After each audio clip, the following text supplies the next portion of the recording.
Assalamualaikum warahmatullahi wabarakatuh.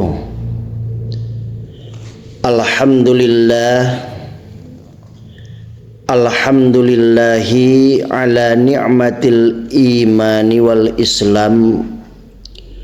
Wassalatu wassalam ala rasulillahi sallallahu alaihi wasallam wa ala alihi wa ashabihi ajma'in, amma ba'du. Bismillahirrahmanirrahim. Rabbi shrah li sadri wa yassir li amri wahlul 'uqdatam min lisani yafqahu qawli.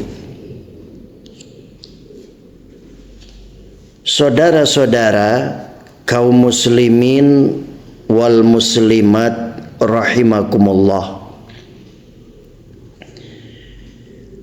keimanan seseorang tidak sah sampai ia mengimani semua nabi dan rasul Allah Subhanahu wa taala. Selain itu, kita juga harus membenarkan bahwa Allah Subhanahu wa taala telah mengutus para rasul dan nabi untuk membimbing dan mengeluarkan manusia dari kegelapan kepada cahaya kebenaran.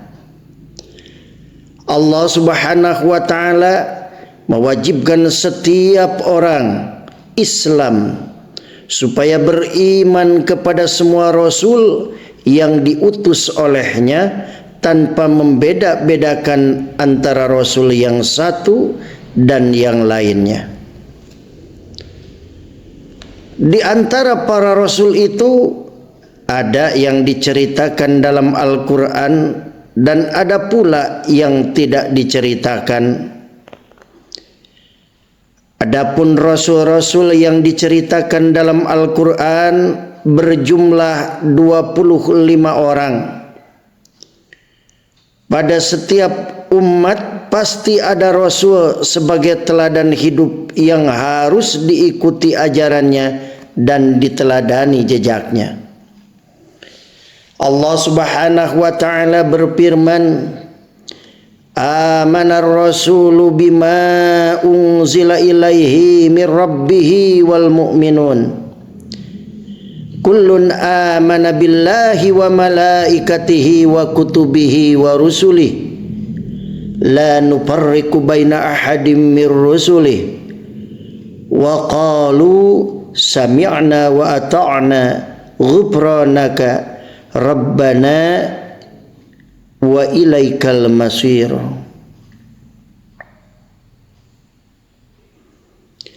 Yang artinya Rasul Muhammad beriman kepada apa yang diturunkan kepadanya Al-Quran dari Tuhannya. Demikian pula orang-orang yang beriman, semua beriman kepada Allah Subhanahu wa taala, malaikat-malaikatnya, kitab-kitabnya dan rasul-rasulnya. Mereka berkata, kami tidak membeda-bedakan seseorang pun dari rasul-rasulnya. Dan mereka berkata, kami dengar dan kami taat. Ampunilah kami ya Tuhan kami, dan kepadamu tempat kami kembali. Al-Quran surat Al-Baqarah ayat 285.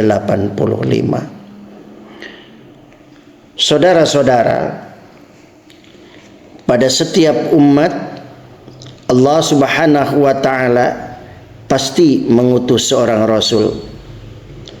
Rasul diutus oleh Allah Subhanahu wa taala tiada lain untuk membimbing umat manusia agar berjalan dalam jalan atau arah yang benar. Ketika masih ada rasul, mereka masih mengikuti ajarannya. Akan tetapi ketika rasul tidak ada, umat mulai menjauhi ajarannya, bahkan ada yang mengaku dirinya sebagai nabi dan rasul. Inilah fenomena yang terjadi, di mana itu kembali kepada keimanan kita. Apabila kita ingin termasuk orang-orang yang sempurna imannya, maka kita hendaknya meyakini, mempercayai terhadap rasul-rasul yang diutus oleh Allah Subhanahu wa ta'ala.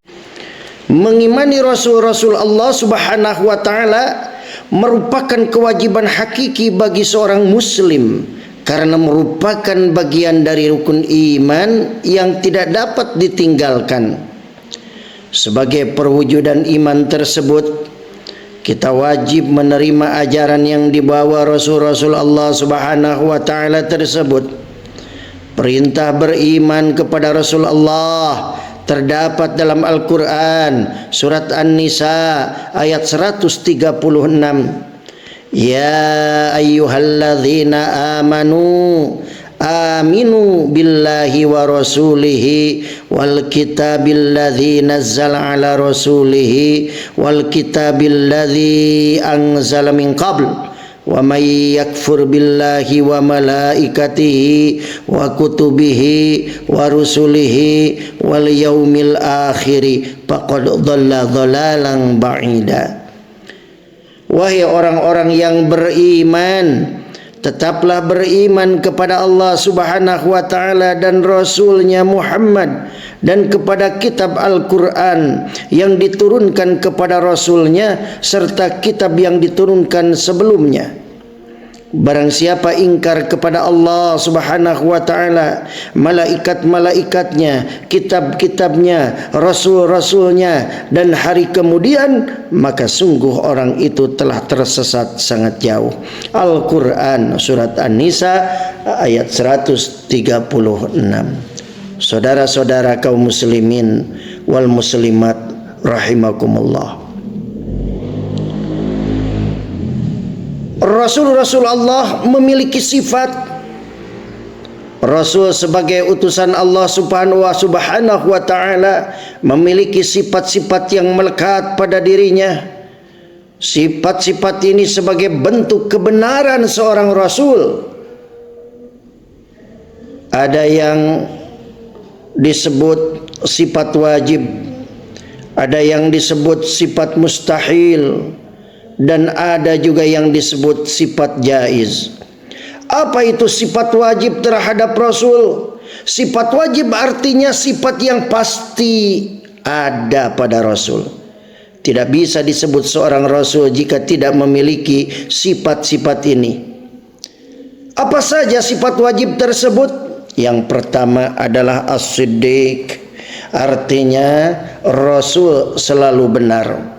Wadhkur fil kitabi Ibrahim innahu kana siddiqan nabiyya, dan ceritakanlah Muhammad kisah Ibrahim di dalam kitab Al-Quran, sesungguhnya dia adalah seorang yang sangat membenarkan seorang nabi.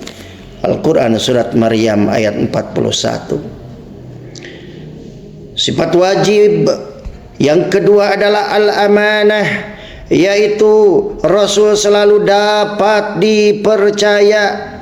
Di saat kaum Nabi Nuh alaihissalam mendustakan apa yang dibawa olehnya, Allah Subhanahu wa ta'ala pun menegaskan bahwa Nuh alaihissalam adalah orang yang terpercaya, amanah, sebagaimana dijelaskan di dalam Al-Quran.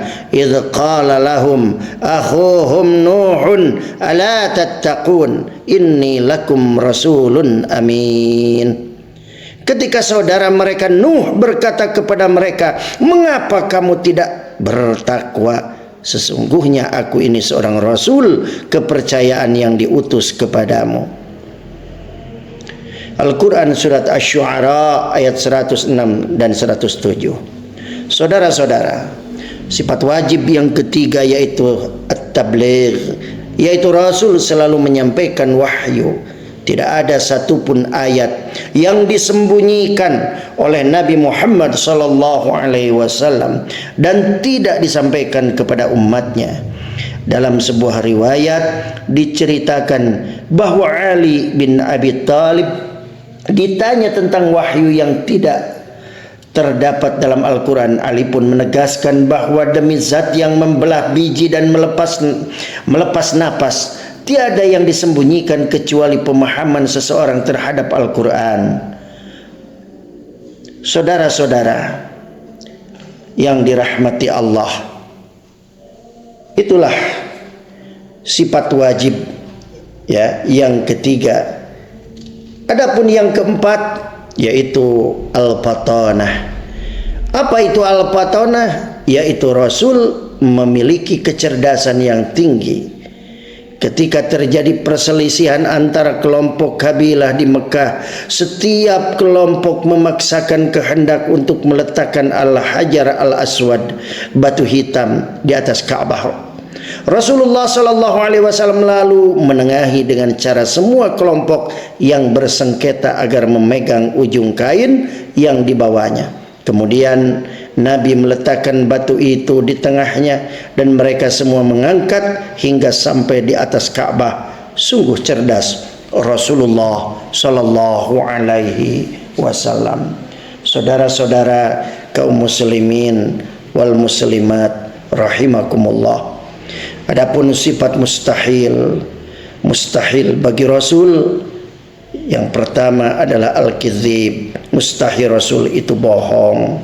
Yang kedua adalah al-khiyanah. Mustahil Rasul itu khianat. Yang ketiga al-kitman. Mustahil Rasul itu menyembunyikan kebenaran. Dan yang keempat adalah al-baladah.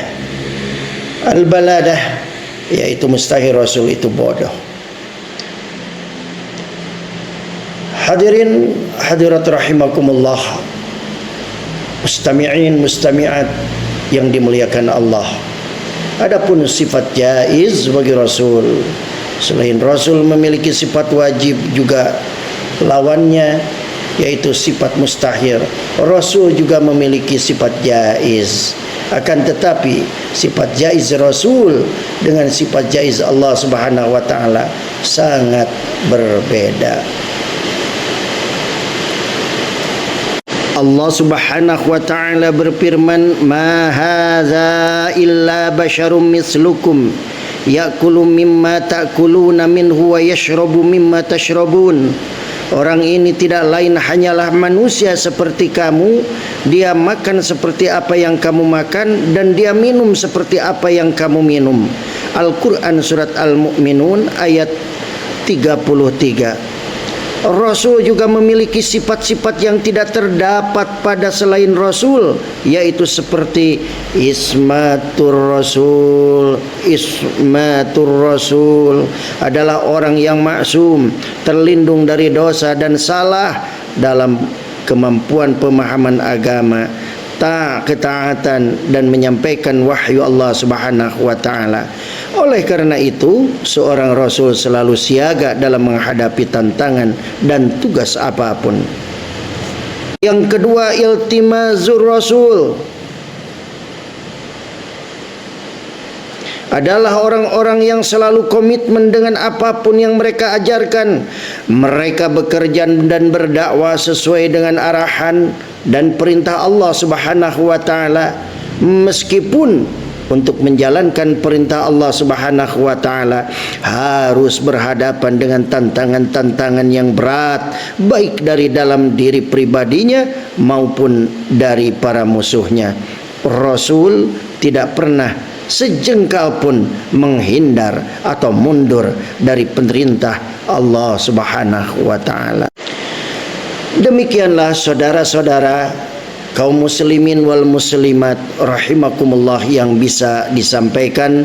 Semoga bermanfaat dan mohon maaf apabila ada kesalahan. Wal afu minkum wallahul muwaffiq ila aqwamit thariq. Wassalamualaikum warahmatullahi wabarakatuh.